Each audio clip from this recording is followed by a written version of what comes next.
Either quick video for you on how you can change the aspect ratio if you have the Canon EOS R50. So you need to go to the menu mode, to the photography mode, not video mode, like not the recording mode, and then you're gonna have the aspect ratio in the menu under first, and you're gonna have it as a 3.2 or whatever you have, and then you want to change 4369 1:1 to whatever you want. So I just want to make this like a quick video for you on how you can change it, and yeah. So hope this video helped you at least a little bit on what you can do and how you can change it.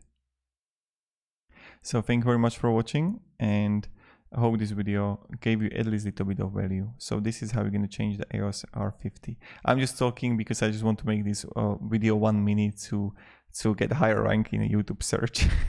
I just don't know what to talk about. So have a great day and goodbye.